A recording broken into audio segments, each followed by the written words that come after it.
હર હર મહાદેવ. આજના બ્લોગમાં તમારું સ્વાગત છે. તો મિત્રો સવારના વાગ્યા છે 10 અને આજે આપણે બનાવવાનું છે પુલાવ. તો તમે અમારા વી બ્લોગ પાર્ટનરને સબસ્ક્રાઈબર ના કરી હોય તો સબસ્ક્રાઈબર કરી દેજો અને બધા ચાહક મિત્રોને ગુડ મોર્નિંગ. તો મિત્રો હવે પુલાવનો સામાન લઈને મળીએ. જય માતાજી. તો મેં તમને કીધું હતું કે આપણે પુલાવ બનાવવાનો હોય એટલે પુલાવ બની ગયો હે, પણ આ બબુ હરખી રહેતી નહીં તો હું તમને પુલાવ બનાવું છું. પછી બધું સડવા મેળ દીધું. આ વડિયું નાખવાની છે, એ નીચે ભાત પડ્યા પણ આ સડાઈ રહ્યું. તો મિત્રો આપણે હવે પુલાવ બનાવીને મળીએ. તો ફાઇનલી આપણે પુલાવ સડવા મેળી દીધું છે ગેસ ઉપર.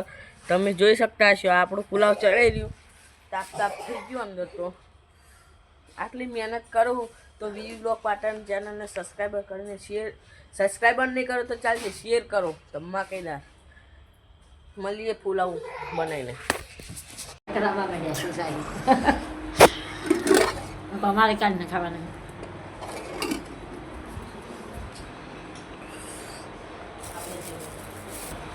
આપણે કેળું મિત્રો લઈ લીધું. હવે કેળું બેઠા બેઠા ખો. મિત્રો આપણે પાસ્તા ઓર્ડર કર્યા હતા, પાસ્તા આવી ગયા અને ખાઈને જોવો જોઈએ આ ટેસ્ટમાં.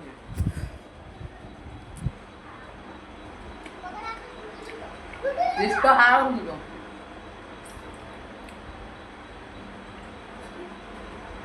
તમારે ખાવા તો કોમેન્ટ કરો.